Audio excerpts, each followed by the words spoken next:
September 11th, 2001. Al-Qaeda terrorists hijacked 4 aircraft, crashing them into the Pentagon, World Trade Center in Shanksville, Pennsylvania, killing 2,997 people.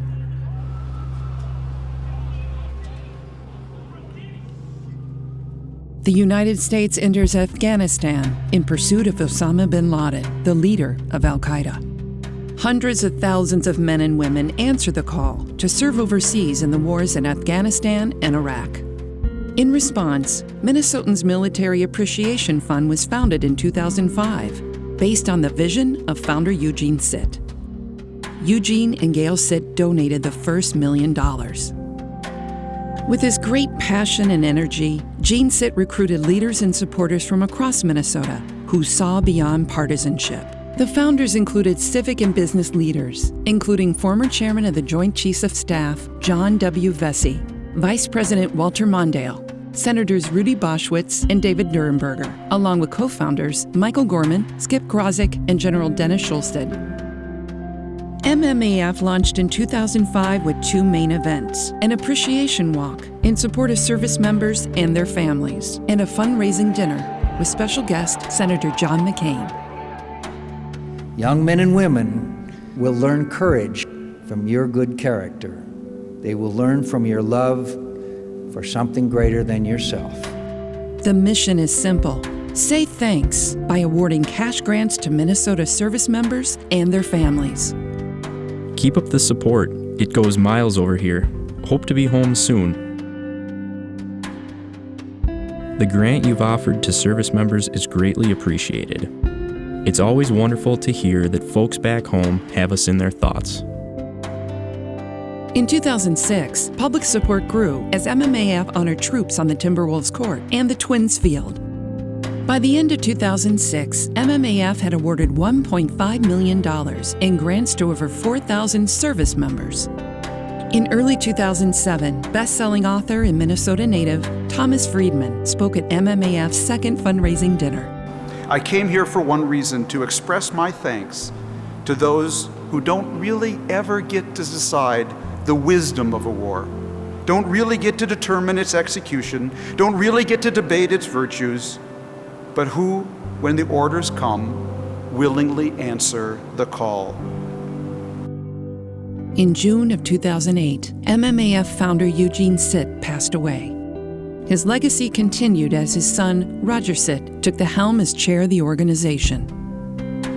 MMAF continued to draw support from internationally known speakers, welcoming best-selling author and Minnesota native Vince Flynn in 2009, and renowned NBC News correspondent Tom Brokaw in 2010. Let me also salute all of you here in the great state of Minnesota who have made a commitment to supporting these warriors and these military families. By the end of 2010, MMAF had awarded $6 million in grants to nearly 9,000 service members. Grassroots support flourished with the Patriot Ride, the Freedom Run, and the Twin Cities River Rats, raising funds and awareness for MMAF. If it wasn't for the community and the funds that we had gotten in to help us out from the get-go, we would be hurting right now. Everything in the system takes paperwork, time, and that's their guidelines, not the guidelines of a family that needs to eat, sleep, pay for their rent, pay for their lights, pay for their fuel to heat their house. In contrast, MMAF has a simple grant application. Most grant recipients receive their checks within 2 weeks. There are no conditions on how a grant is to be spent. Your presence here is a monument. It's not a marble obelisk. It's not a bronze tablet. It's a living monument. It's a living reaffirmation of what we all believe in, and maybe more importantly, who we all believe in.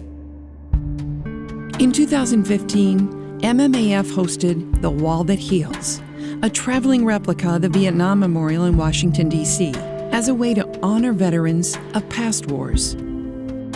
Throughout the decade, Minnesotans continued to deploy to Iraq, Afghanistan, and Syria in combat of Al-Qaeda and ISIS. In 2015, the organization surpassed $10 million in grants awarded to over 16,000 Minnesota service members and their families. People don't always think of Minnesota as a military state, but in many ways it actually is. Before I retired, 3 of our 10 combatant commanders, the 4-star officers who serve as the commanders of our troops around the globe and who answer directly to the Secretary of Defense and the President, grew up in Minnesota. That's pretty astounding. As the COVID-19 pandemic took hold in 2020, MMAF intensified outreach to service members and awarded over $900,000 in grants in just over 1 year. The funds helped many recipients in their greatest time of need. In 2021, former Secretary of Defense James Mattis shared his support for MMAF. That we have young men and women who will look past all the hot political rhetoric, they'll raise their right hand, and they'll sign that blank check payable with their lives. And that's a fact, and any enemy who wants to take us on cannot deny that we fought, and we fought well. In 2021, grants awarded surpassed $12.5 million to over 18,500 recipients. Our mission continues. We support our Minnesota military members and their families. We owe a great debt to those who carry the burden for the rest of our country. The mission of MMAF will continue until all of our Minnesota troops come home. For more information on grants and support, please visit thankmntroops.org.